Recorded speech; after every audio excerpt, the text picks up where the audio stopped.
जय हिंद साथियों, स्वागत है आपके अपने परिवार गांव की पाठशाला में। आज की इस वीडियो के माध्यम से हम लोग देखने वाले हैं बायोलॉजी पढ़ने वाले हैं। साथ ही साथ बता दें कि ये जो कि नोट्स हैं तो ज्ञान बिंदु जीएस एकेडमी के रोशन आनंद सर के डायरेक्शन में तैयार की गई नोट्स है, जो कि काफ़ी सिस्टमेटिक तरीके से दिए गए हैं। बहुत ही अच्छे से डिटेल एक्सप्लेनेशन आपको देखने को मिलेगा। तो जैसे अगर बात करें कि एग्जामों के लिए, तो आप संघ लोक सेवा की तैयारी कर रहे हैं या फिर किसी राज्य स्टेट पीसीएस की तैयारी कर रहे हैं या फिर कर्मचारी एसएससी रेलवे, जहाँ पर भी आपको जो बायोलॉजी सेक्शन देखने को मिलता है या फिर कहीं जहाँ से बायोलॉजी के क्वेश्चन आते हैं, तो ये काफ़ी आपके लिए कारगर हो सकती है। बहुत ही अगर बात करें इस नोट्स के बारे में, तो बहुत ही सिस्टमेटिक तरीके से और काफ़ी एक्सप्लेन में करके सारी चीज़ें दी गई हैं। तो आज की इस वीडियो के माध्यम से हम लोग शुरुआत करेंगे, जो कि पहला ही चैप्टर है इस नोट्स का, तो साइटोलॉजी। तो साइटोलॉजी के बारे में हम लोग कंप्लीट डिस्कशन आज इस वीडियो के माध्यम से करने वाले हैं। तो शुरुआत करते हैं आज की इस वीडियो की। जैसे कि आप देख रहे हैं, कोशिका सेल की सभी सजीवों अथवा जीव की आधारभूत संरचना एवं क्रियात्मक इकाई जो कि सेल्स कहलाती है। तो यहाँ से आपसे यही क्वेश्चन पूछता है कि सजीवों की क्रियात्मक इकाई क्या कहलाती है, तो सेल्स कहलाती है। तो यहाँ से क्वेश्चन आपको देखने को मिल सकते हैं। बात करें कोशिका द्रव्य से बनी संरचना होती है, यानी कोशिका द्रव्य से बनी संरचना होती है, और इस जीव द्रव्य में कई कार्बनिक तथा अकार्बनिक उपस्थित रहते हैं। तो यानी कोशिका के बारे में आपको बता रहा है कि इसकी जो संरचना बनी होती है वो कोशिका द्रव्य से बनी होती है, और इस जीव द्रव्य में कार्बनिक तथा अकार्बनिक यौगिक उपस्थित रहते हैं। वहीं आगे बात करें तो सभी सजीवों की कोशिका एक समान नहीं होती है। अलग अलग सजीवों की कोशिका अलग अलग स्वरूप तथा अलग अलग संख्या के एक दूसरे से काफ़ी भिन्न हो सकती है। तो यानी जितने भी कोशिकाएं हैं उनकी सबकी अलग अलग भिन्नताएं हो सकती हैं, वो समान नहीं होती हैं। तो यहाँ से भी क्वेश्चन पूछ सकता है। अगर बात करें जैसे कि सबसे आपसे ये क्वेश्चन पूछता है कि संसार की सबसे बड़ी कोशिका कौन सी है, सबसे छोटी कोशिका कौन सी है, तो यहाँ से भी क्वेश्चन आपको देखने को मिलते हैं एग्जामों में। तो अगर संसार की सबसे बड़ी कोशिका सबसे छोटी कोशिका की बात करें तो माइकोप्लाज्मा हो जाएगी, जिसको हम एमएलओ के नाम से भी जानते हैं। आप पढ़े होंगे पहले भी इसके बारे में, तो एमएलओ हो जाएगा। अगर सबसे बड़ी की कोशिका की बात करें तो सबसे बड़ी कोशिका जो कि आपकी शुतुरमुर्ग कांडा, यानी शुतुरमुर्ग का एक कहे शुतुरमुर्ग कांडा कहे तो सबसे बड़ी कोशिका आपकी हो जाएगी शुतुरमुर्ग कांडा। सबसे छोटी तो जो कि एमएलओ या कहे माइकोप्लाज्मा गैलीसेप्टम कम हो जाएगा। वही पूछता है, ये तो जो कि संसार की हो गई। अगर संसार की शरीर की सबसे छोटी पूछ लिया, तो शरीर की जो सबसे छोटी पूछता है तो मस्तिष्क के सेरेब्रम का ग्रेन्युअल कोशिका, यानी ग्रेन्युअल कोशिका जो कि शरीर की सबसे छोटी कोशिका है। अब शरीर की सबसे बड़ी कोशिका पूछ लिया तो अंडाणु या ओवा हो जाता है। ये चीज़ भी आपको क्वेश्चन देखने को मिलते हैं कि शरीर की सबसे बड़ी कोशिका कौन सी है, तो ओवा हो जाएगा। सबसे छोटी कौन सी है, तो ग्रेन्युअल कोशिकाएं हो जाती हैं। वही अगर आपसे पूछ ले कि मानव शरीर की सबसे लंबी कोशिका कौन है, यानी आपसे सबसे लंबी पूछ रहा है, तो अगर लंबी की बात करें तो न्यूरॉन हो जाएगा। न्यूरॉन जो कि अगर बात करें तो किसकी, तो तंत्रिका तंत्र की इकाई होती है न्यूरॉन, यानी तंत्रिका तंत्र की इकाई न्यूरॉन होती है। तो इस चीज़ भी आपको याद कर सकते हैं। आप चाहें तो लिख सकते हैं कि न्यूरॉन जो कि तंत्रिका, क्योंकि यहाँ से भी कुछ आपको कुछ देखने को मिलेंगे कि तंत्रिका तंत्र की इकाई होती है। किसकी इकाई होती है, तो तंत्रिका तंत्र की इकाई होती है। आप चाहें तो इस चीज़ को नोट कर सकते हैं। तो ये चीज़ आपको क्वेश्चन देखने को मिल सकते हैं कि सबसे छोटी कोशिका कौन सी है। संसार की बात करें तो मान लो सबसे बड़ी तो शुतुरमुर्ग कांड हो गया। सबसे छोटी कोशिका जो कि अगर बात करें शरीर की, तो आपको ग्रेन्युअल सेल्स देखने को मिलेंगे। सबसे बड़ी की बात करें तो ओवा हो जाएगा। सबसे लंबी की बात करें तो न्यूरॉन्स हो जाएंगी। तो कोशिश कीजिए कि इन चीज़ों को नोट करते जाइएगा, क्योंकि आप कुछ भी नहीं नोट कर सकते तो सीधा एक पॉइंट बनाइएगा, सीधा वन पॉइंट में लिखिएगा कि संसार की सबसे छोटी कोशिका जो कि आपको देखने को मिलती है एमएलओ हो गई। मतलब ऐसे शॉर्ट नोट बनाते जाएंगे तो आपको जब एग्ज़ाम टाइम पे रिवीजन करेंगे तो कई सारी, जैसे कि हर बार इस चीज़ को अपने पूरा डिटेल डिस्प्ले, अगर बात करें तो पूरा डिटेल आपको हर बार नहीं पढ़ सकते हैं।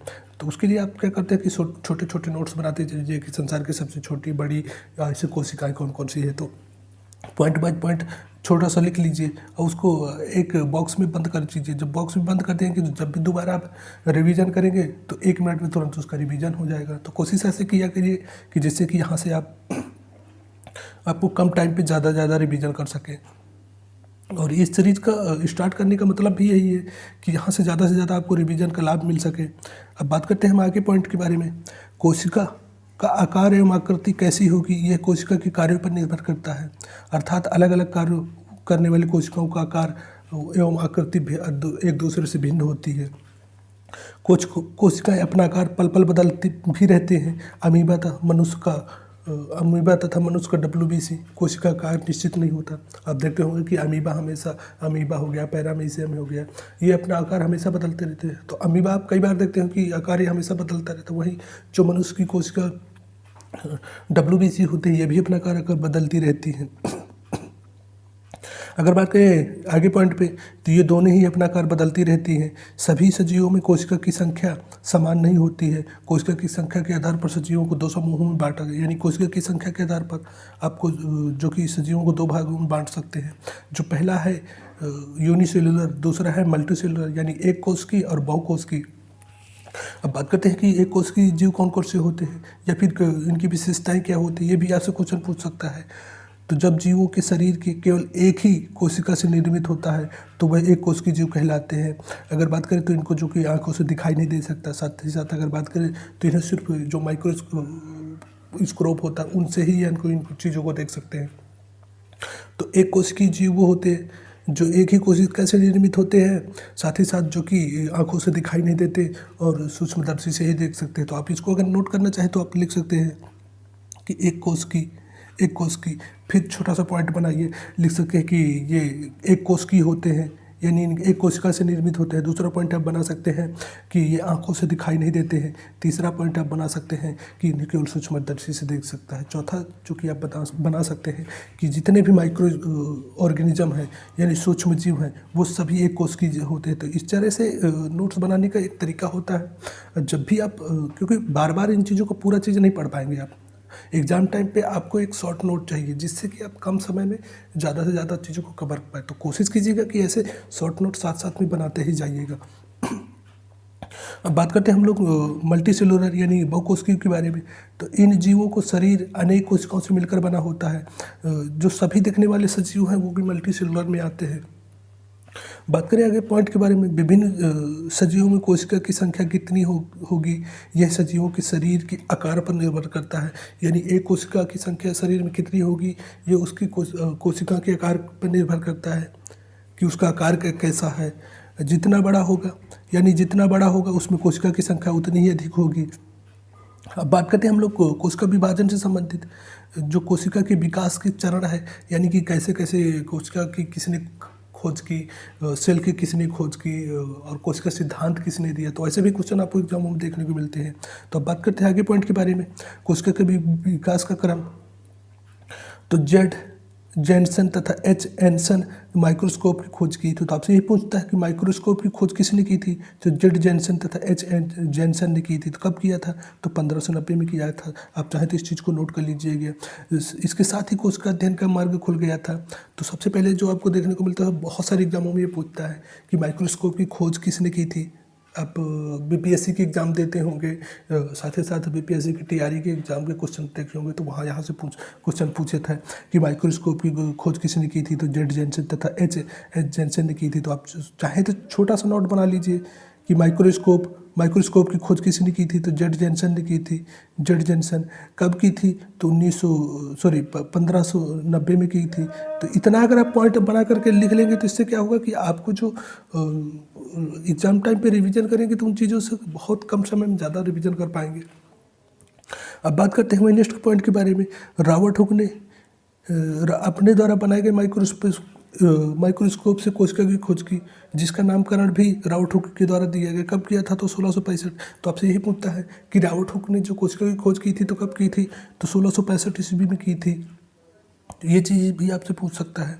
अगर वहीं और बात करें तो कोशिका जो कि एक लैटिन शब्द भाषा से बना है, बात करें जिसका शाब्दिक अर्थ होता है छोटा कमरा।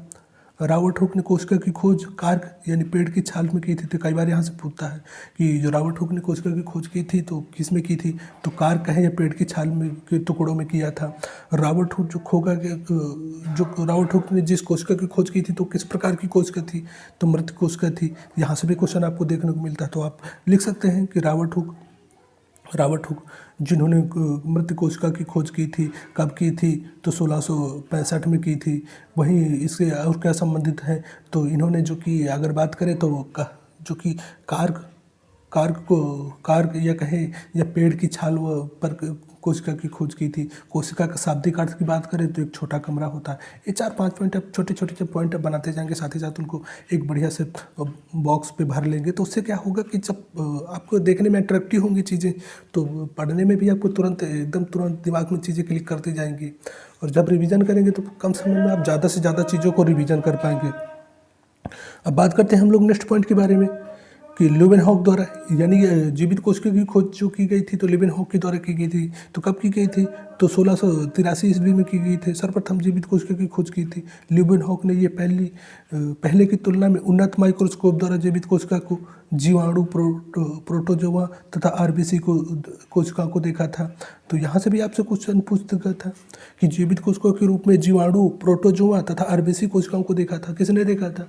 तो अगर बात करें तो ल्यूवेनहॉक ने देखा था। कब देखा था, तो 1683। कई बार यहाँ से सन पूछ लेता है या फिर आपसे ये पूछ देगा कि जैसे कि रॉबर्ट हुक बोल देगा, रॉबर्ट हुक हुक साथ ही साथ जो कि दूसरे लिस्ट में बना देगा कि 1665, या फिर ऊपर नीचे करके कि आप 3 से 4 साइंटिस्टों का नाम दे देगा, सन दे देगा, उनको मैच द फॉलोइंग में पूछना पड़ेगा। तो ऐसे क्वेश्चन भी देखने को, तो उसके लिए आप क्या करेंगे कि साथ ही साथ जो कि ईयर है, किस ईयर में खोजा था, तो इन चीज़ों को भी लेके चलेंगे, जिससे कि अगर किसी भी प्रॉस्पेक्ट इस हिसाब से तैयारी करना है कि एक बार पढ़ो और वो किसी भी एग्जाम में बैठो तो आप उन चीज़ों को क्वेश्चन को बना पाओ।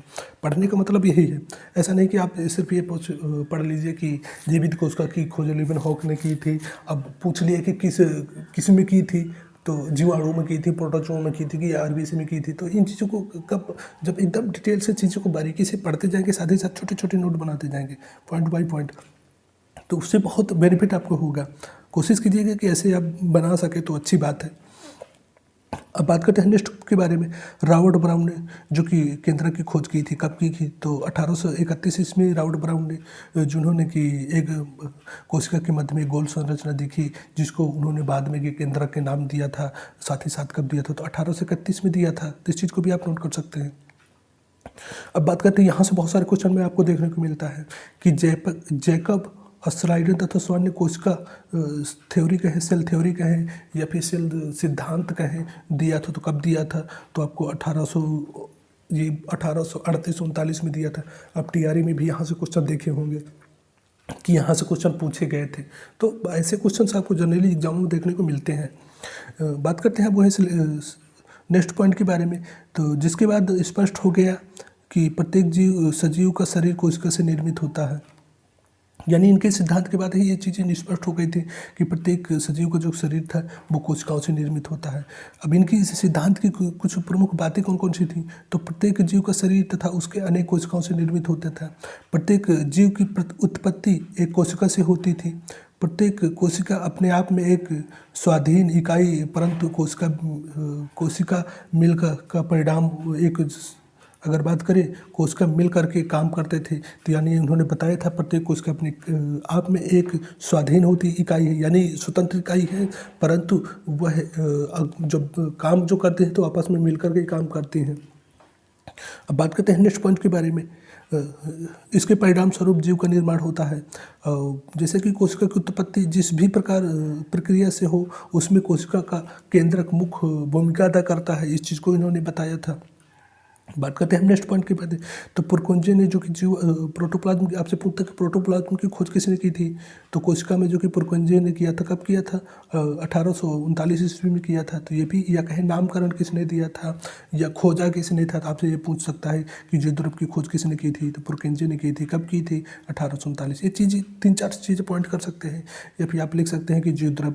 आगे हालांकि इन चीज़ों को पढ़ेंगे तब वहाँ पे बहुत सारी चीज़ें आपको मिलेंगी। तो जियोद्रव आप लिख सकते हैं कि 1839 में किसने किया था, तो पुरकेंजे ने किया था। छोटे छोटे पॉइंट आप कोशिश करते बनाते चलिएगा, जिससे आपको एग्जाम टाइम पे काफ़ी हेल्प मिलेगी। अब बात करते हैं नेक्स्ट पॉइंट के बारे में। पुरकुंजे के बाद वान मोल ने कोशिका के में पाए जाने वाले जियोद्रव की खोज की थी। तो आपसे ये भी पूछ सकता है कि पुरकुंजे के बाद किसने जियोद्रव की खोज की थी, तो वान मोल ने की थी, कब की थी? 1886 में, 1846 ईस्वी में की थी। बात करते हैं रुडोल्फ विर्चॉ ने यह बताया कि नई कोशिका का निर्माण पहले मौजूद कोशिका में विभाजन के फलस्वरूप होता है। कब बताया था? तो 1855 में बताया था। ये भी आपसे क्वेश्चन पूछता है। अगर बात करें वहीं मैक्स शुल्ज ने कोशिका को जो प्रोटोप्लाज्म का एक पिंड बताया और उनका यह मत प्रोटोप्लाज्म थ्योरी कहलाया। तो प्रोटोप्लाज्म थ्योरी में आपसे पूछ सकता है किसने दिया था? तो मैक्स शुल्ज ने दिया था। कब दिया था? 1861 में दिया था। बात करते हैं नेक्स्ट के बारे में। तो एम नॉल तथा ई रस्का ने इलेक्ट्रॉन माइक्रोस्कोप खोजा था या आविष्कार किया था। तो आपसे ये पूछ सकता है कि इलेक्ट्रॉन माइक्रोस्कोप की खोज किसने की थी? माइक्रोस्कोप की खोज तो जेनसन तो ने की थी, लेकिन वहीं इलेक्ट्रॉन माइक्रोस्कोप की खोज किसने की थी? तो आपसे पूछ सकता है। तो जो कि एम नॉल तथा ई रस्का ने की थी। कब की थी? तो 1831 ईस्वी की थी। ये चीज़ भी आपसे क्वेश्चन एग्जाम में पूछ सकता है, तो कोशिश कीजिएगा इन चीज़ों को नोट करते जाइएगा, क्योंकि काफ़ी, अगर इस नोट्स के रिव्यू के बारे में हम बात करें तो बहुत ही सिस्टमेटिक तरीके से और काफ़ी अच्छी नोट्स है। यकीन कीजिए कि बहुत ही सिस्टमेटिक तरीके से दिए गए और एकदम एग्ज़ाम ओरिएंटेड नोट्स है। इधर उधर कुछ भी पढ़ने की ज़रूरत नहीं, आप इतना इस नोट्स को ही कवर कर लेंगे तो इससे बाहर के एग्जामों में कुछ नहीं पूछेगा, बशर्ते उसकी आप अच्छे से पढ़ेंगे। ऐसा नहीं कि आप बारीकी तरीके से ना पढ़ करके ऊपर से ही पढ़ ले, तो उस चीज़ को नहीं, आपको थोड़ा बारीकी चीज़ों भी देखना पड़ेगा। अब बात करते हैं कोशिका की संरचना के बारे में। तो आपसे पूछता है कोशिका मुख्य रूप से दो हिस्सों में बटा होता है, जिसको कोशिका झिल्ली या पौधों में कोशिका झिल्ली के अतिरिक्त कोशिका भित्ति भी और जीवद्रव्य होता है। जीवद्रव्य को पुनः दो हिस्सों में विभक्त किया जाता है, कोशिका द्रव तथा केंद्रक में। कोशिका द्रव साइटोप्लाज्म ढेर सारी रचनाएं स्ट्रक्चर पाई जाती हैं जो दो प्रकार के होते हैं, यानी जो द्रव्यीय रचनाएं और मेटाप्लास्टस। तो आपसे ये पूछता है कि कोशिका द्रव की जो रचनाएं कितने प्रकार की होती है? तो जो द्रव्यीय रचनाएं और मेटाप्लास्टस। तो जो द्रव्यीय रचनाएं में कौन कौन से आता है, यही पूछ सकता है। तो इसके अंतर्गत अगर जीवित रचनाएं आती हैं जिनमें बढ़ने तथा विभाजन करने की क्षमता होती है, तो इसमें सेंट्रोसोम्स, राइबोसोम्स, लवक, लाइसोसोम्स, अंतरपदपी जालिका, माइटोकॉन्ड्रिया और गोल्गी। तो आपसे यानी पूछ सकता है कि ऑर्गेनेल्स, जो कोशिका ऑर्गेनेल्स है, जो द्रव्यीय ऑर्गेनेल्स कौन कौन थे? सेंट्रोसोम, राइबोसोम्स, लवक, साथ ही साथ अगर वो लाइसोसोम, अंतःपदपी जालिका, माइटोकॉन्ड्रिया, गोल्गी, ये कौन कौन से तो जीवित हैं या फिर जो द्रव्यीय रचनाएं हैं ऑर्गेनेल्स हैं। अगर आपसे ये पूछ ले कि मेटाप्लास्टस, तो ये निर्जीव रचनाएं हैं जो ना तो बढ़ने की क्षमता होती है और ना ही विभाजन करने की क्षमता होती है। जिसके अंतर्गत कौन कौन सी थी? तो आप देखेंगे कि रसधानी, वसाकण, प्रोटीन, ग्लाइकोजन, पीत आदि आते हैं। तो इन चीज़ों को भी आप नोट कर लीजिएगा, क्योंकि यहाँ से क्वेश्चन भी आपको देखने को मिल सकते हैं। अब वन बाय वन करके हम लोग कोशिका के जितने भी पार्ट हैं उनको डिस्कशन करते हुए आगे बढ़ेंगे। तो अगर बात करके जैसे सबसे पहले जो कि आपको देखने को मिल रहा है कि कोशिका यानी सेल मेम्ब्रेन का है या कोशिका झिल्ली, तो सबसे पहले तो प्रत्येक कोशिका के चारों ओर बहुत ही पतली पतली जीवित और मुलायम लचीली झिल्ली होती है जो कोशिका झिल्ली कहलाती है। अगर बात करें इसके आकार के बारे में, तो इसका आकार जो कि 75 एंगस्ट्रॉम मोटा होता है। तो इस चीज़ को पूछ सकता है आपसे कि उसका झिल्ली का आकार के कितना एंगस्ट्रॉम के बराबर होता है, तो आप बता सकते हैं कि 75 एंगस्ट्रॉम मोटा होता है। तो यहाँ से भी क्वेश्चन आपको देखने को मिल सकता है। अब बात करें नेक्स्ट पॉइंट के बारे में। कोशिका झिल्ली की दूसरी कोशिका तथा बाहरी वातावरण से अलग करती है। यानी कोशिका जो झिल्ली का जो काम है तो वो बाहरी के वातावरण से सुरक्षा प्रदान करती है, साथ ही साथ अगर बात करें कि जो एक दूसरी कोशिका को अलग करती है। बात करें आगे, तो जैसे कि कोशिका झिल्ली सेमी पेरेम्बल होती है या फिर कहें अर्धपारगम या चयनात्मक सिलेक्टिव पेरेम्बल होती है, क्योंकि इस झिल्ली से होकर कुछ भी पदार्थ कोशिका के अंदर बाहर आया जा सकते हैं, सभी पदार्थ नहीं। यानी कुछ पदार्थ जो कि अंदर बाहर आ जा सकते हैं, साथ ही सभी पदार्थ प्रकार के नहीं आ जा सकते हैं। ये भी आपसे पूछ सकता है। बात करें आगे, जैसे कि कोशिका झिल्ली लिपिड और प्रोटीन की बनती है, तो आपसे ये पूछ सकता है, बहुत ही इंपॉर्टेंट अगर कुछ यहाँ से बन सकता है क्वेश्चन, तो ये पूछ सकता है कि कोशिका झिल्ली किसकी बनी होती है। तो कोशिका झिल्ली जो बनती होती है लिपिड एवं प्रोटीन की बनी होती है। जैसे कि आप पहला पॉइंट डालेंगे कोशिका झिल्ली, तो सबसे पहला पॉइंट यही लिख सकते हैं कि कोशिका झिल्ली जो किसकी बनी होती है, तो लिपिड प्लस प्रोटीन की बनी होती है, यानी कि पहला पॉइंट में लिपिड और प्रोटीन की बनी होती है। ये चीज़ आप लिख सकते हैं। इसके आकार के बारे में लिख सकते हैं कि इसका आकार 75 एंगस्ट्रॉम होता है। तो देखो ये सारी चीज़ें हमेशा नहीं पढ़ी जा सकती हैं, तो उससे पढ़ने का एक बेहतरीन तरीका यह है कि जब भी वो चीज़ें आ जाए तो उसको शॉर्ट तुरंत बना लीजिए, एक बॉक्स में डाल दीजिए कि ये पॉइंट इससे संबंधित है, इसको ऐसे ऐसे एक बढ़िया सा एक छोटा सा बॉक्स बना लीजिए, और उस चीज़ को जब भी दोबारा आप रिवीजन करेंगे तो आपको पढ़ने में ही अच्छा लगेगा और कम टाइम में भी आप ज़्यादा चीज़ें रिवाइज करेंगे, क्योंकि एग्जाम टाइम पे इतना टाइम नहीं होता कि आप सारी चीज़ें पढ़ सकें। अब बात करते हैं जैसे कि नेक्स्ट पॉइंट के बारे में, तो जो कि कोशिका झिल्ली लिपिड और प्रोटीन की बनी होती है। इसमें 2 परतें होती हैं, 2 परत प्रोटीन की तथा उनके बीच एक परत वसा की होती है। कोशिका झिल्ली के संबंध में तरल मेजोइक मॉडल सिंगर तथा निकोलसन ने दिया था। तो आपसे यही पूछ सकता है मॉडल किसने दिया था, तो सिंगर और निकोलसन ने दिया था। कोशिका झिल्ली के कार्य के बारे में आपसे बात करें, कोशिका झिल्ली एक निश्चित आकृति देता है, तो कोशिकाओं को जो निश्चित आकृति देता है कोशिका झिल्ली देता है, तथा कोशिका के भीतर संरचना को बाहरी आघातों से बचाता है। तो ये भी आपसे पूछ सकता है। कोशिका के अंदर जाने वाले तथा आने वाले बाहरी पदार्थों पर नियंत्रण रखता है। कोशिका जीवों में कोशिका झिल्ली द्वारा सीलिया फ्लैजेला उत्पाद का निर्माण होता है। तो यहाँ से भी आपसे क्वेश्चन पूछ सकता है। कोशिका द्वारा होने वाला परासरण तथा विसरण की क्रिया में झिल्ली द्वारा ही संपन्न होता है। तो ये भी आपसे पूछता है।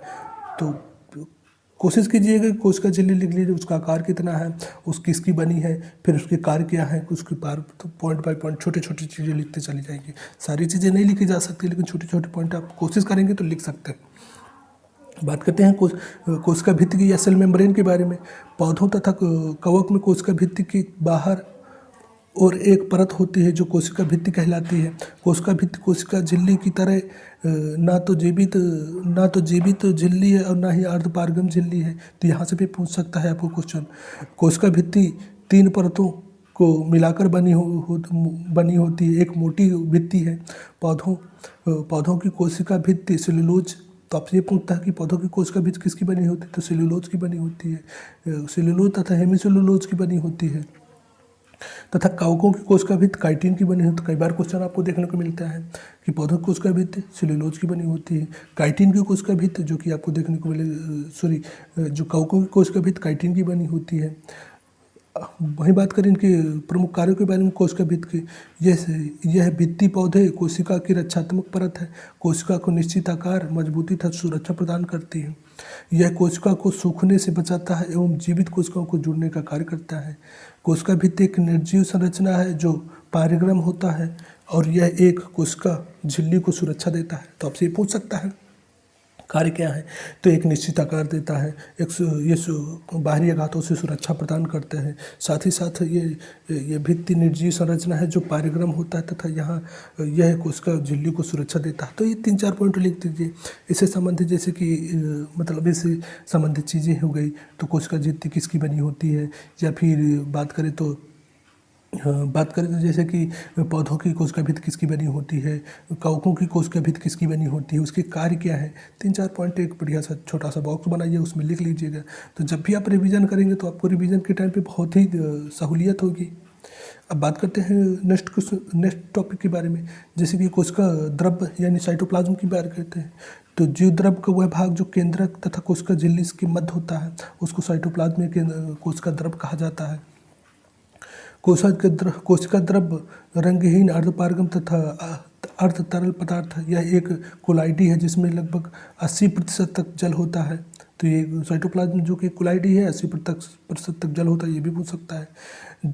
जल के अलावा कोशिका द्रव्य या जीव द्रव्य में लगभग जो कि 30 तत्व पाए जाते हैं, जिसमें ऑक्सीजन, कार्बन, हाइड्रोजन, नाइट्रोजन पाए जाते हैं। तो आपसे पूछ सकता है कि साइटोप्लाज्म में कौन कौन से तत्व पाए जाते हैं, तो आप बता सकते हैं कि 30 तत्व पाए जाते हैं, जिनमें से ऑक्सीजन, कार्बन, हाइड्रोजन, नाइट्रोजन कुछ प्रमुख है। बात करते हैं आगे पॉइंट के बारे में। कोशिका द्रव्य में कई जीवित तथा कार्य करने वाले रचनाएं मौजूद होते हैं, जिसे सेल ऑर्गेनल्स कहते हैं। तो इन्हीं को आप 1 बाय 1 करके जितने भी सेल ऑर्गेनल्स हैं उनका हम लोग अध्ययन करेंगे। तो सबसे पहला जो कि है अंतःप्रतापी जल का, जिसको हम एंडोप्लाज्मिक रेटिकुलम के नाम से भी जानते हैं। तो बात करें इसकी विशेषता के बारे में, तो यह एक महीन नलिका की एक जाली जैसी संरचना है। तो सबसे पहली संरचना तो यही है। तो इसकी संरचना कैसी, जाली जैसा है। जो कोशिका द्रव्य में पाई जाती है, यही संरचना कहीं कहीं पर कोशिका झिल्ली में भी मिली होती है, तो कहीं कहीं पर केंद्रक झिल्ली की मिली होती है। अगर बात करें इसकी संरचना के बारे में, तो लिपोप्रोटीन या लिपिड और प्रोटीन की बनी होती है। कोशिका द्रव्य जो कि एंडोप्लाज्मिक दो प्रकार की होती है, स्मूथ एंडोप्लाज्मिक रेटिकुलम, साथ ही साथ रफ एंडोप्लाज्मिक यानी चिकनी अंतःप्रदाभी जालिका और खुरदरी अंतःप्रदाभी जालिका। तो ये भी आपसे पूछ सकता है। बनी किसकी होती है, तो लिपिड प्रोटीन की बनी होती है। बात करते हैं नेक्स्ट पॉइंट के बारे में, तो रफ एंडोप्लाज्मिक रेटिकुलम झिल्ली पर राइबोसोम्स के सूक्ष्मकण पाए जाते हैं, जबकि स्मूथ एंडोप्लाज्मिक राइबोसोम्स के सूक्ष्मकण नहीं पाए जाते। तो ये भी अंतर आप याद कर सकते हैं। अपनी विशेष संरचना के कारण अंतर प्रदाब्य या अंतर्द्रव जालिका जो कि कोशिका या कोशिका द्रव का कंकाल तंत्र कहलाता है, तो कोशिका द्रव का कंकाल तंत्र कौन कहलाता है, तो एंडोप्लाज्मिक रेटिकुलम कहलाता है। अगर इसकी संरचना की खोज की बात करें, तो सर्वप्रथम खोज जो की थी तो पोर्टर तथा क्लाइडन तथा फुलम ने की थी। तो ये भी पूछ सकता है एंडोप्लाज्मिक खोज किसने की थी, तो पोर्टर ने की थी। किसकी बनी होती है, तो लिपोप्रोटीन की बनी होती है। साथ ही साथ रफ एंडोप्लाज्मिक राइबोसोम्स पाए जाते हैं, जो कि स्मूथ में एंडोप्लाज्मिक रेटिकुलम में राइबोसोम्स नहीं पाए जाते। ये कुछ प्रमुख पॉइंट होते हैं जो लिखा जाता है। आप कोशिश कीजिएगा कि इन चीज़ों को नाम लिखते जाइएगा। अगर इसके नामकरण की बात करें, तो पोर्टर तथा कोलमैन ने किया था, यानी नाम इनका दिया था। अंतःप्रदाभी जालिका वर्तमान समय में एर्गोस्टोप्लाज्मा भी कहा जाता है। तो ये भी आपसे क्वेश्चन एग्जाम पूछ सकता है। अब इसके कार्य के बारे में बात करें हम लोग, कुछ प्रमुख कार्य, तो कोशिका का परिवहन का कार्य, यानी कोशिकीय परिवहन का कार्य अंतःप्रदाभी जालिका का कार्य होता है। इसके द्वारा तरल पदार्थ भरा होता है, जिसे यह कोशिका द्रव्य के विभिन्न हिस्सों में परिवर्तित करती है। तो परिवहन का कार्य जो कि होता है, तो किसका होता है, अंतःप्रदाभी की जालिका का होता है। इस चीज़ को नोट कर सकते हैं आप। अब कोशिका द्रव्य के अंदर प्रोटीन का परिवहन मुख्यतः अंतःप्रदाभी जालिका द्वारा ही होता है। तो प्रोटीन का परिवहन किसके द्वारा होता है, ईपीआर के द्वारा होता है।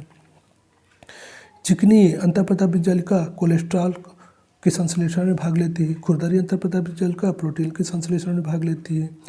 अगर बात करते हैं आगे पॉइंट के बारे में, अंतःप्रदाभी जालिका उन कोशिकाओं में अधिक पाई जाती है जिनमें प्रोटीन, वसा, हार्मोन्स का संश्लेषण होता है, जैसे कि मनुष्य की यकृत, आग्नाशय की कोशिका में अंतःप्रदाभी जालिका की संख्या अधिक होती है। तो ये भी आपसे क्वेश्चन पूछ सकता है।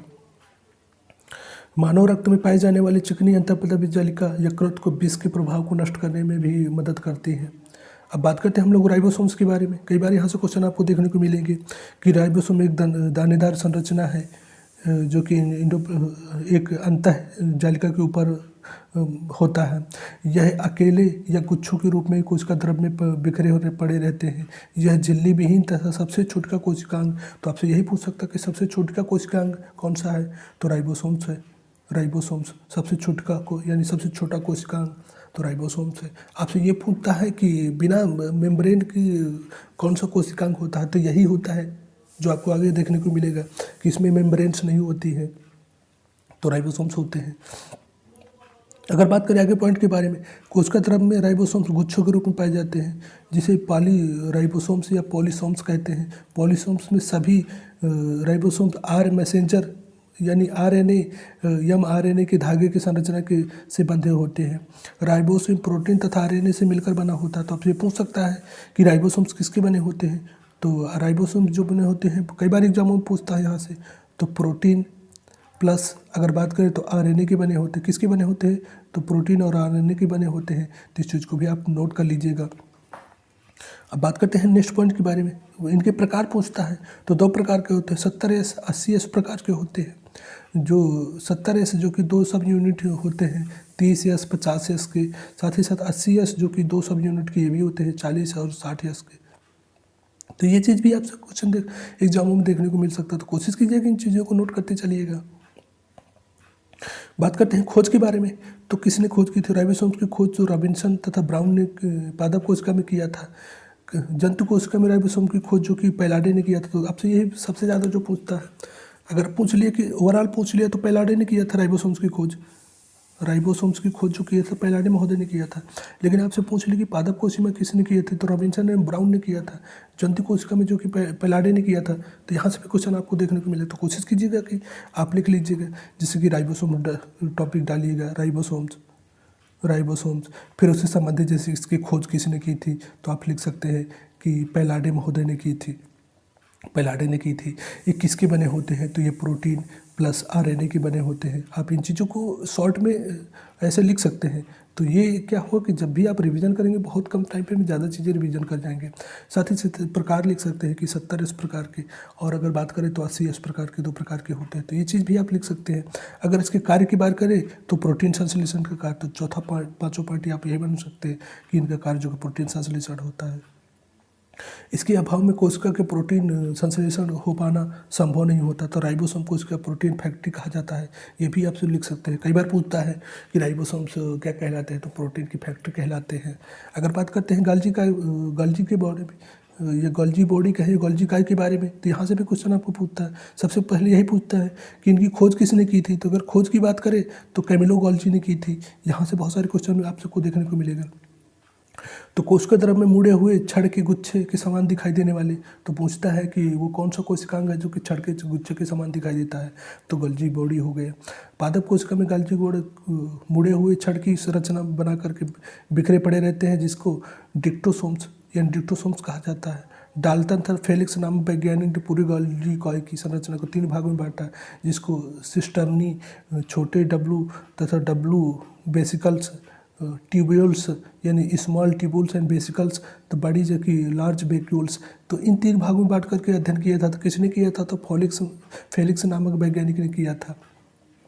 खोज की बात करें तो कैमिलो गोल्जी ने किया था। वो कहाँ के थे, तो इटली के न्यूरोलॉजिस्ट डॉक्टर थे। उन्होंने इस संरचना की खोज या तंत्रिका तंत्र में की थी। तो ये भी आपसे पूछ सकता है किसने की थी, कैमिलो गोल्जी ने की। वो कहाँ के थे, इटली से संबंधित थे।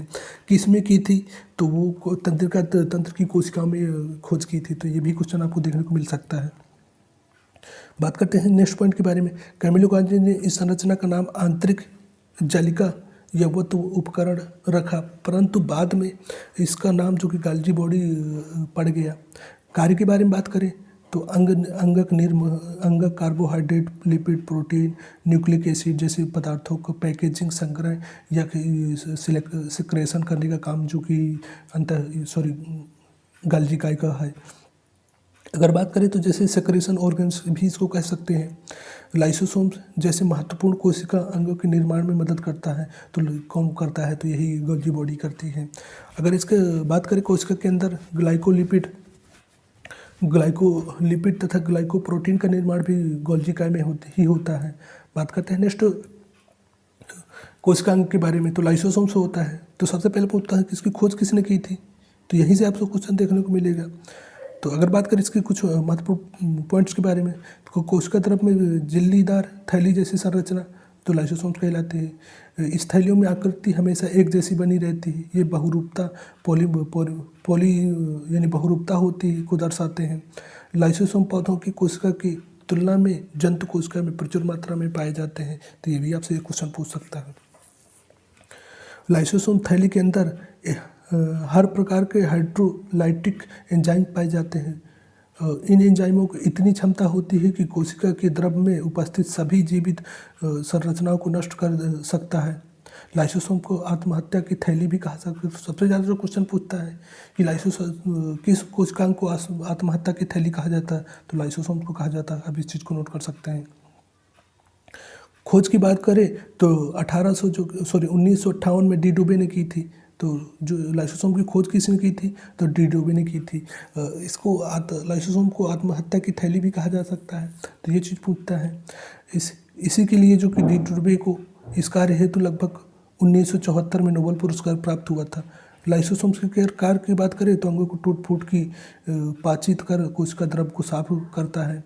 अगर बात करें तो इसका दूसरा जो काम है, ये कोशिका को जीवाणु विषाणु तथा अन्य सूक्ष्म जीवों के संक्रमण से बचाता है। तो ये भी इसका कार्य है।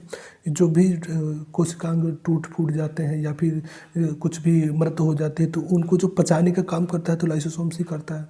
साथ ही साथ जो बाहरी आक्रमण जैसे जीवाणु और माइक्रो ऑर्गेनिज्म का जो आक्रमण होता है शरीर में तो उससे भी रक्षा ये लाइसोसोम्स ही करता है। खोज किसने की थी? डुबे ने की थी। कब की थी? तो 1958 में की थी। तो ये क्वेश्चन जनरली आपको एग्जामों में देखने को मिलेंगे। माइटोकॉन्ड्रिया की बात करें, माइटोकॉन्ड्रिया आकृति बहुत ही ज़्यादा परिवर्तनशील है, परंतु कोशिका का सबसे बड़ा कोशिकांग है। सबसे छोटा भी हमने बात किया था तो आपने देखा था कि राइबोसोम्स थे। सबसे अगर बड़ा की बात करें तो माइटोकॉन्ड्रिया। ये क्वेश्चन पूछते हैं कि सबसे छोटा अंग कौन सा है, सबसे बड़ा कौन सा है, तो ऐसे क्वेश्चन आपको एग्जाम में देखने को मिलेंगे। अब बात करते हैं जो कि माइटोकॉन्ड्रिया दोहरी झिल्ली की बनी होती है। इसकी भीतरी झिल्ली में अनेक अंगुली जैसे उभार निकला हुआ रहता है, जैसे क्रिस्टी कहते हैं। तो ये पूछता है कि जो माइटोकॉन्ड्रिया में अंगुली जैसे उभार बना होता है तो उनको उन संरचनाओं को क्या कहते हैं? तो क्रिस्टी कहते हैं। माइटोकॉन्ड्रिया के आंतरिक कोशिका से घिरे जगह में मैट्रिक्स भरा रहता है। मैट्रिक्स में राइबोसोम, डीएनए, आरएनए, मैग्नीशियम तथा कैल्शियम आयन तथा अन्य कई एंजाइम पाए जाते हैं। राइबोसोम 70 ऐसे प्रकार के जो कि पाए जाते हैं किसी माइटोकॉन्ड्रिया में पाए जाते हैं। अगर बात करें माइटोकॉन्ड्रिया की संख्या पौधों की संख्या में कम होती है, यानी माइटोकॉन्ड्रिया की संख्या पौधों की कोशिका में कम तो जंतु कोशिका में काफ़ी ज़्यादा होती थी, यही पूछ सकता है। माइटोकॉन्ड्रिया की खोज या रिसर्च की बात करें किसने की थी? तो अल्टमान ने की थी। अगर नाम की बात करें तो बायोलॉस्ट या बेंडा, जो कि कई बार आप बेंडा भी देखने को मिलेगा। तो नाम खोज किसने की थी? तो अल्टमान ने की थी। नामकरण किसने किया था? तो बायोब्लास्ट कहे या नामकरण जो कि बायोब्लास्ट ने की थी, लेकिन इसका नाम जो दिया था तो वो दिया था माइटोकॉन्ड्रिया। किसने कहा था? तो बेंडा ने कहा था। ये क्वेश्चन आपको एग्जामों में देखने को मिलते हैं बहुत सारे। कार्य की बात करें तो श्वसन में प्रक्रिया संपन्न होती है। एटीपी जमा करने के कारण माइटोकॉन्ड्रिया को पावर हाउस कहा जाता है। ये भी आपको क्वेश्चन पूछता है। इस सबसे पहले किंग सबरी ने यह बताया कि कोशिका श्वसन माइटोकॉन्ड्रिया में होता है। बारबर्गर ने कोशिका श्वसन के लिए उत्तरदायी एंजाइम को खोज माइटोकॉन्ड्रिया में की थी। तो ये भी आपको क्वेश्चन देखने को मिलेंगे। अब प्लास्टिड्स की बात करें या लवकों की बात करें, लवक केवल पौधों कोशिकाओं में पाए जाते हैं। तो यही पूछता है कि लवक जंतु कोशिका में पाए जाते हैं कि पादप कोशिका में? तो सिर्फ और सिर्फ पादप कोशिका में पाए जाते हैं। यह कोशिका में पाए जाने वाले सभी कोशिकांगों में सबसे बड़ा है। सभी कोशिकांगों में बड़ा है। लवक खास वर्णक या पिगमेंट होते हैं जिन 3 प्रकार के होते हैं: हरित लवक, क्लोरोप्लास्ट, क्रोमोप्लास्ट और ल्यूकोप्लास्ट। यानी जो लवकों की अगर टाइप्स की बात करें तो क्लोरोप्लास्ट, क्रोमोप्लास्ट और ल्यूकोप्लास्ट 3 टाइप के होते हैं। बात करते हैं हरित लवक के बारे में, क्योंकि यहाँ से क्वेश्चन आपको देखने को मिलेगा। ये सबसे बड़ा और महत्वपूर्ण लवक है। ये सबसे महत्वपूर्ण लवक है। इसमें क्लोरोफिल वर्णक पाए जाते हैं जिसके चलते प्रकाश संश्लेषण की प्रक्रिया पौधों में संपन्न होती है। हरित लवक प्रायः हरी पत्तियों की मीसोफिल कोशिका में पाया जाता है। यही पूछता है आपसे कई बार कि हरित लवक कोशिकाओं के कौन से सेल्स में पाए जाते हैं? तो मीजोफिल में पाए जाते हैं। बात करते हैं आगे पॉइंट के, तो सभी कोशिकाओं में हरित लवक प्रकाश सूक्ष्मदर्शी से देखने पर समान नहीं दिखाई पड़ते। एक कोशिका में 1 से लेकर 80 तक हरित लवक हो सकते हैं। दूसरे जिसकी व्यास लगभग अगर बात करें तो 4 से 5 माइक्रोन होती है। तो ये क्वेश्चन भी आपको देखने को मिलेंगे। मोटाई की बात करें 3 से 5 होती है। अगर बात करें हरित लवक जब प्रकाश सूक्ष्मदर्शी अध्ययन हुआ तो उसकी संरचना किस पर निर्धारित कुछ इस प्रकार निर्धारित हुई है। हरित लवक दोहरी चिकनी झिल्ली में घिरी होती है। यह दोहरी चिकनी झिल्ली जो कि पायरिग्राम होती है, प्रोटीन से बनी होती है। तो यही पूछ सकता है। अगर बात करें संरचनाओं को तो स्ट्रोमा लैमेलम कहते हैं। स्ट्रोमा लैमेलम के बीच बीच पर चपटी एवं वृत्ताकार थैली के समूह में व्यवस्थित होते हैं।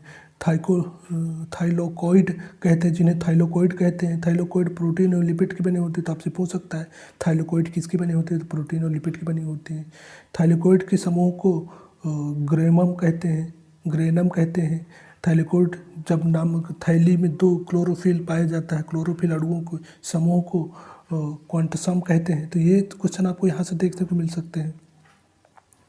अगर बात करें हरित लवक प्रकाश संश्लेषण के केंद्र और एक सिर्फ प्रकाश संश्लेषी पौधों में भी पाया जाता है। तो ये भी पूछ सकता है। वर्डी लवकों की बात करें, क्रोमोप्लास्ट की अगर बात करें तो रंगहीन लवक होते हैं, पौधों में हरे रंग के अतिरिक्त अन्य सभी भागों में पाए जाते हैं। तो यहाँ से आपसे पूछ सकता है कौन, जैसे आप बता सकते हैं गाजर का नारंगी रंग कैरोटीन के कारण होता है, हल्दी का पीलापन जेंथोफिल, ऐसे क्वेश्चन पूछता है कि सेब का लाल रंग किसके कारण होता है, तो एंथोसाइनिन के कारण होता है। पपीते का पीला रंग किसके कारण होता है, तो कैरकाजेंथिन पिगमेंट के कारण। टमाटर का लाइकोपीन के कारण। सेब का लाल रंग एंथोसाइनिन। तो ये क्वेश्चन आपको देखने को मिलते हैं, तो कोशिश कीजिएगा इनको एक ही जगह नोट कर लीजिएगा, एक छोटा सा वर्ड बना लीजिएगा। तो ये अगर बात करें तो ये कहाँ पाए जाते हैं, तो ये पत्तियों के अतिरिक्त हरे भागों के अतिरिक्त भागों में पाए जाते हैं। कौन कौन से, तो ये चीज़ें आप नोट कर लीजिएगा। अब बात करते हैं नेक्स्ट पॉइंट के बारे में। सभी रंगों के लिए उत्तरदायी वर्डक लवक तथा वसा में घुलनशील होते हैं तथा मुख्य रूप से फूलों तथा फलों में पाए जाते हैं। गौरतलब है कि हरित लवक वर्डी लवक के रूप में परिवर्तित हो सकते हैं तथा वर्डी लवक हरित लवक में तीनों प्रकार के लवक आपस में परिवर्तित हो सकते हैं।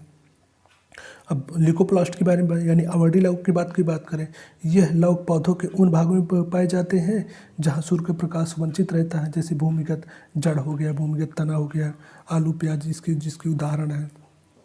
तो अगर बात करें इनमें संचय के बारे में, लवक विभिन्न प्रकार के पोषक पदार्थों का संग्रह करते हैं। तो कई प्रकार के हो सकते हैं, जैसे अमाइलोप्लास्ट हो गया स्टार्च संग्रह करने वाला, प्रोटीनोप्लास्ट प्रोटीन संग्रह करने वाला, एलियरोप्लास्ट जो प्रोटीन संग्रह करने वाला, एलाइजियोप्लास्ट जो कि वसा संग्रह, तो ये एलियोप्लास्ट जो कि वसा संग्रह करने वाला होता है। तो यहाँ से भी क्वेश्चन आपको देखने को मिल सकता है।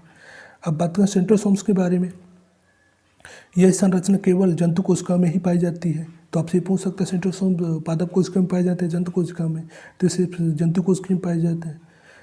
इलेक्ट्रॉन माइक्रोस्कोप में देखने पर बेलन जैसा दिखाई देता है। तो इसका आकार की बात करें तो बेलन जैसा होता है। इसमें चारों तरफ वृत्तीय क्रम में व्यवस्थित धागे जैसी संरचना होती है, जिसको हम क्या कहते हैं, तो एस्ट्रल रेज कहते हैं।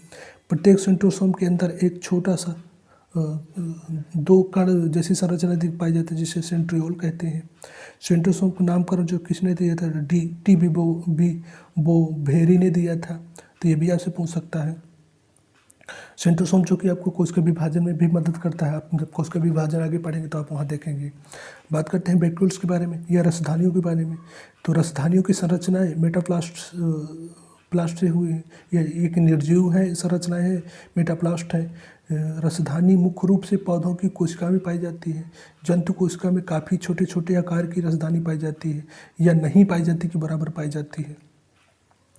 रसधानी थैले समान आकृति है जो चारों ओर से झिल्ली द्वारा घिरी रहती है। तो आपसे यही पूछ सकता है कि रसधानी की संरचना कैसी, तो थैले जैसी है। इस झिल्ली को टीनोप्लास्ट कहते हैं। तो टीनोप्लास्ट एक अर्धपारगम झिल्ली होती है। पौधों की रसधानियों में कोशिका रस सेल सैप भरा रहता है। कोशिका रस पौधों की कोशिकाओं में जो द्रव का निर्माण करता है।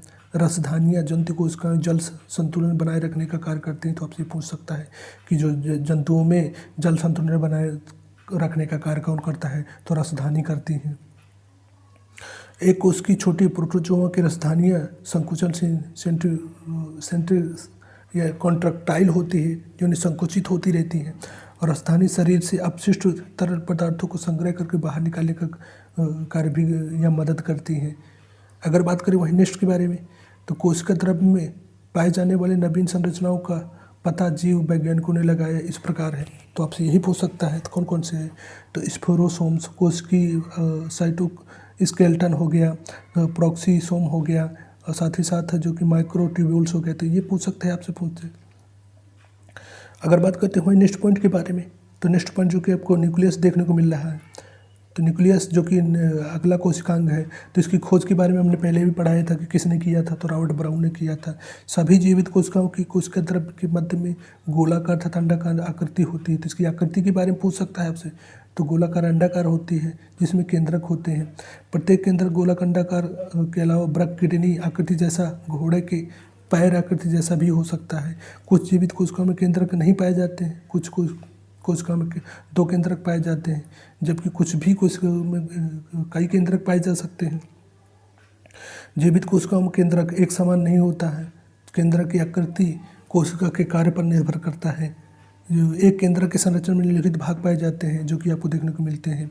केंद्रक झिल्ली, यह दोहरी परत की बनी होती है जो कि केंद्रक के चारों तरफ दोहरी परत झिल्ली के ऊपर की जगह को पेरी न्यूक्लियर स्पेस कहते हैं। केंद्रक झिल्ली को बाहरी परत अंतर्द्रव्य जाली से, जबकि भीतरी परत क्रोमैटिन नेटवर्क से जुड़ा होता है।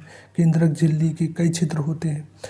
जिन छिद्रों में कोशिका द्रव तथा केंद्रक द्रव के बीच पोषक पदार्थों का आदान प्रदान होता है। तो आपसे ये क्वेश्चन पूछ सकता है। अगर बात करें अपने तो केंद्रक द्रव हो गया, क्रोमैटिन जाल हो गया, अगर बात करें जो कि न्यूक्लियोलस हो गया, तो इन चीज़ों को आप पढ़ सकते हैं। बात करते हैं नेक्स्ट पॉइंट के बारे में, क्योंकि कोशिश करते हैं कि जितने भी महत्वपूर्ण पॉइंट हैं उनको ज़्यादा डिस्कशन किया जाए। तो जैसे प्रोकैरियोटिक यूकैरियोटिक कोशिका में तो आपसे ये अंतर ही पूछ सकता है कि प्रोकैरियोटिक और यूकैरियोटिक में अंतर पूछ सकता है। तो प्रोकैरियोटिक और यूकैरियोटिक में जो अंतर है वो हम लोग अगले वीडियो के माध्यम से पढ़ेंगे। अब हमने जैसे कि पढ़ लिया कि जितने भी कोशिकांग हैं, तो जो कि एक केंद्रक में कौन कौन सी संरचनाएं हैं, तो केंद्रक झिल्ली हो गया। दूसरा आपसे पूछ सकता है कौन सा है, तो केंद्रक द्रव हो गया। तीसरा आपसे पूछ सकता है तो क्रोमैटिन जाल हो गया। अगर चौथे की बात करें तो न्यूक्लियोलस हो जाएगा, यानी केंद्रिका होगा। अगर न्यूक्लियोलस की बात करें, क्योंकि यहाँ से क्वेश्चन भी आपको देखने को मिलेगा, तो केंद्रक द्रव में एक छोटी गोलाकार संरचना रहती है जिसे केंद्रिका कहते हैं। इसकी खोज की बात करें तो फंटाना के द्वारा की गई थी। केंद्रिका में आरएनए संश्लेषण होता है, राइबोसोम का निर्माण होता है और यह कोशिका विभाजन के समय केंद्रक को सहायता प्रदान करते हैं। तो ये भी क्वेश्चन पूछ सकता है। कोशिका के भीतर पाए जाने वाले समस्त कार्य गतिविधियों का नियंत्रण केंद्रक द्वारा ही होता है। तो सबसे महत्वपूर्ण जो कि आप यही पूछ सकता है कि कोशिका के अंदर जितनी भी गतिविधियाँ होती हैं उनका नियंत्रण कौन करता है, तो जो कि आपको केंद्रक करता है। किसने खोजा था, तो रॉबर्ट ब्राउन ने खोजा था। पहले हमने इसका डिस्कशन कर लिया। अब केंद्रक की कोशिका को मस्तिष्क कहा जाता है, यानी बात करें जो केंद्रक होता है न्यूक्लियस, तो कोशिका का क्या मस्तिष्क कौन कहलाता है, तो केंद्रक कहलाता है। ये भी आपको क्वेश्चन पूछ सकता है एग्जाम में। तो कोशिश कीजिएगा कि इन चीज़ों को साथ ही साथ आप लोग नोट्स बनाते जाए, जिससे कि यहाँ से जो भी क्वेश्चन पूछे तो आप उन चीज़ों को पकड़ पाए। तो आई होप कि ये डिस्कशन पसंद आया हो। यदि डिस्कशन पसंद आया हो तो वीडियो को लाइक कीजिएगा, एक प्यारा सा कमेंट कीजिएगा। तो आज की वीडियो में फिलहाल इतना है। नेक्स्ट वीडियो के माध्यम से जो हम लोग पढ़ेंगे तो आप देखेंगे कि हम लोग इसके आगे यानी यूकैरियोटिक प्रोकैरियोटिक कोशिका कौन सी है, जंतु कोशिका, एनिमल कोशिका कौन सी है, साथ ही साथ उससे संबंधित जो काफ़ी महत्वपूर्ण टॉपिक आगे शुरुआत होने वाले हैं तो उनको हम लोग डिस्कशन करेंगे। तो आज की वीडियो में फिलहाल इतना ही। मिलते हैं नेक्स्ट वीडियो में, तब तक के लिए जय हिंद, जय भारत।